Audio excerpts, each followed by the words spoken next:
Hello, I am Futurist Amelia Kallman. Welcome to Blockchain in the Metaverse. I am joined today by Nancy Beaton. She is the VP of Strategy at Together Labs. Nancy, thank you so much for talking to me today. So I just want to start out. You did a panel yesterday about the emerging NFT solutions, which was really great, and I learned a lot. But for people like maybe my mom who's probably watching, hi mom, would you just explain a little bit about what an NFT is in a basic term? Sure. An NFT is an ownable digital asset that can be tracked so that just like you have a license to your car or a license to own your home, and when you resell that, those go with that piece of property. An NFT is a digital form of that. So a digital asset that can be owned and tracked so that you can buy it, sell it, resell it, and all of the ownership gets tracked along the way. When you put it in terms like that, it's almost like I can't believe it's taken us this long to get here, you know? So there's tons of possibilities with NFTs that I've been learning about over the last couple days. To you, what's the most exciting thing about NFTs? I think NFTs in general are exciting. To your point, the fact that now we can track the ownership of these digital assets is great.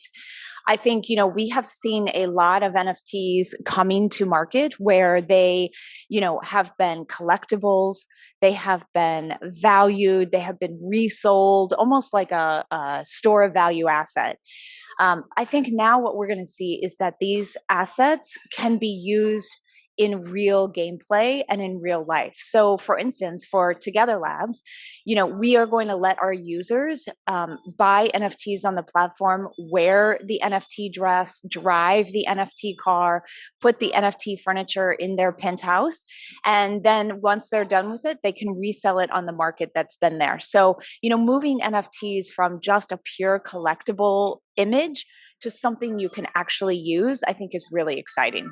NFTs have a lot of possibilities. So it's everything from access. If you hold an NFT, maybe you can go into a special room. Maybe you can get access to a special artist painting. They can be purchased. They can be given out for, liking something on social media or on another platform. I've even seen recently where they're being used for good. So people are fundraising using NFTs.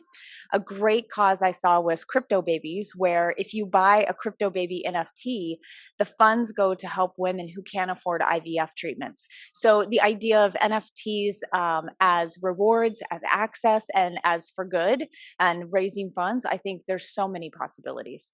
That's an amazing example. And one thing that I know Together Labs is all about is interoperability. So at the moment, are NFTs interoperable? If they're not, what do we need to do to get there?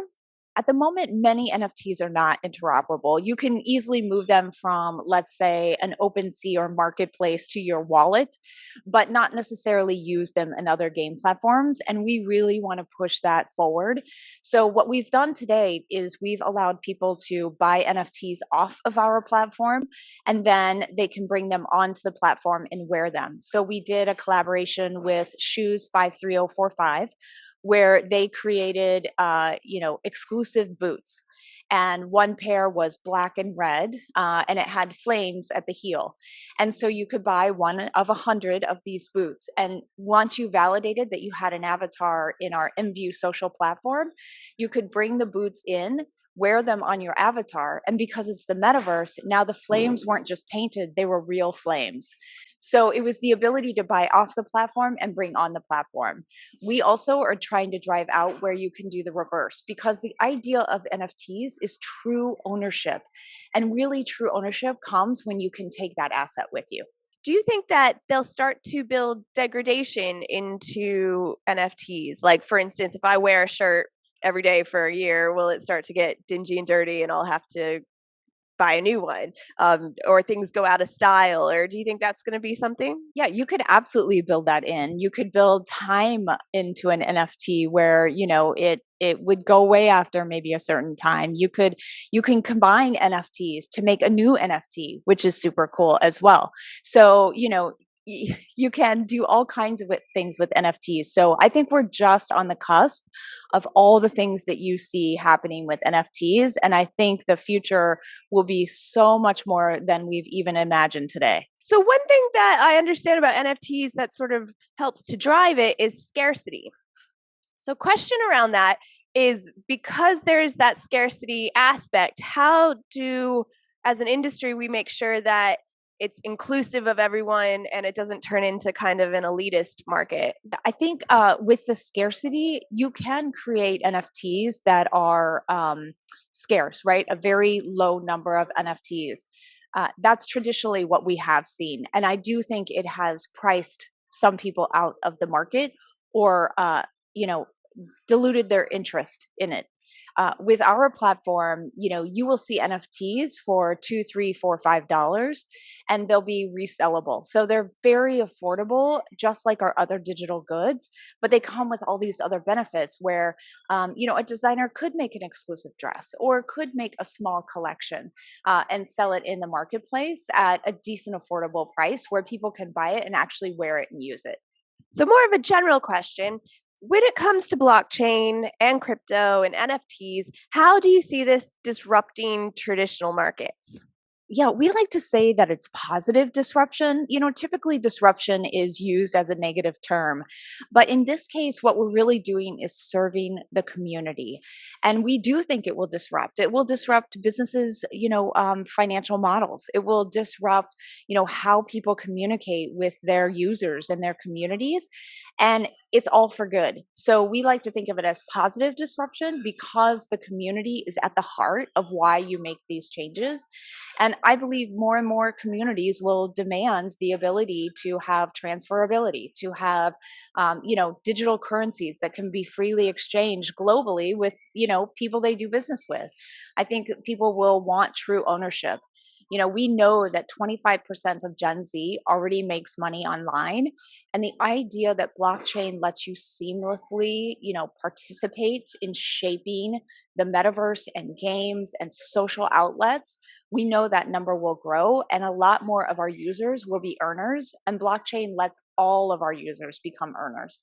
I mean, it's really fascinating. I'd love to know more a bit about your specific demographic, I think, for IMVU, and what that kind of future looks like if we have all these people earning and creating through the metaverse. So, for those that don't know, Together Labs is a platform based company that really brings people together in the metaverse. The first platform that it launched was MVU.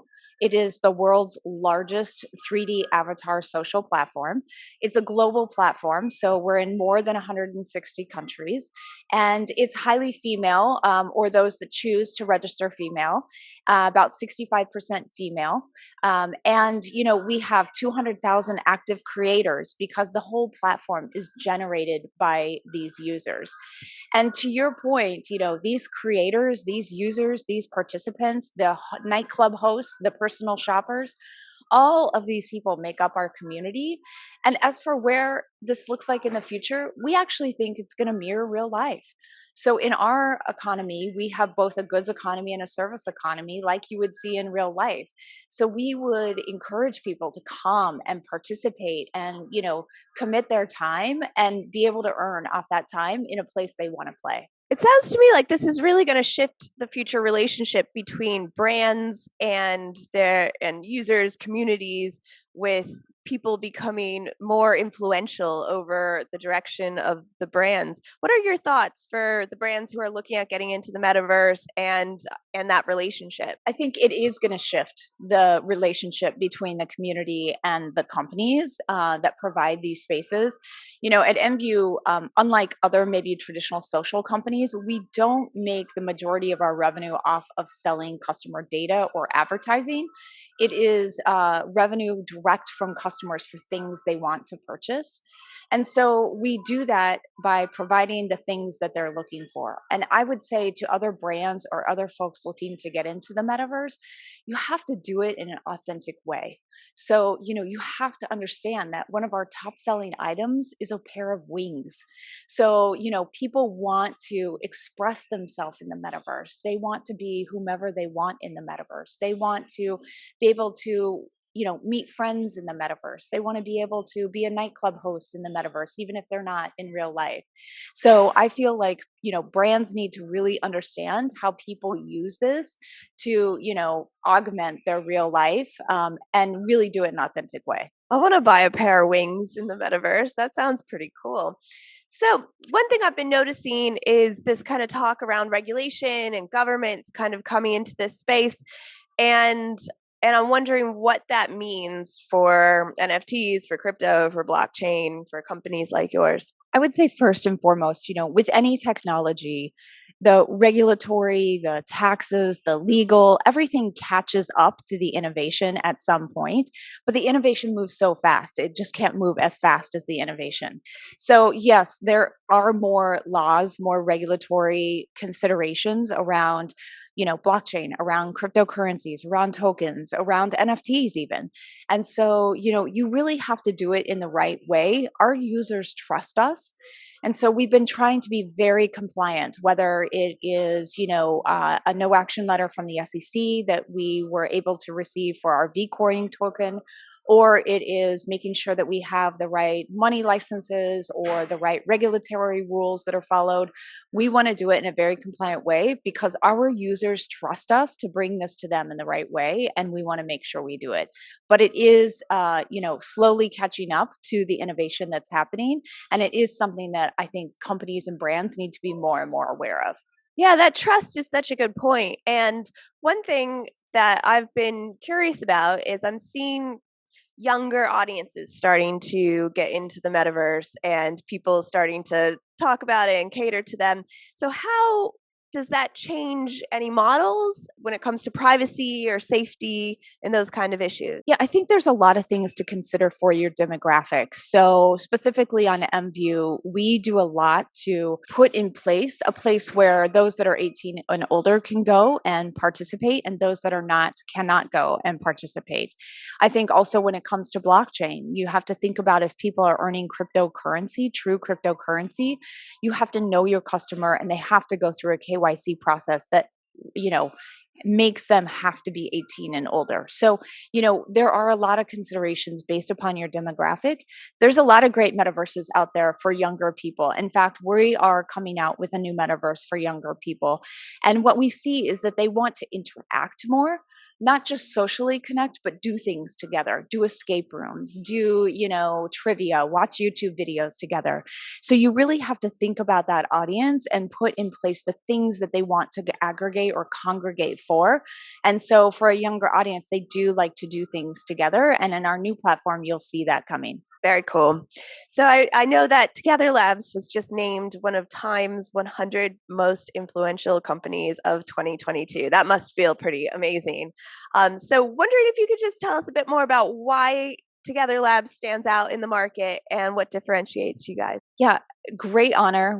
Together Labs and MVU have been pioneers in this space. So MVU has been in the metaverse space for the last 16 years. And, we have been growing our community. We have been bringing them the features, the functions, the connections that they want.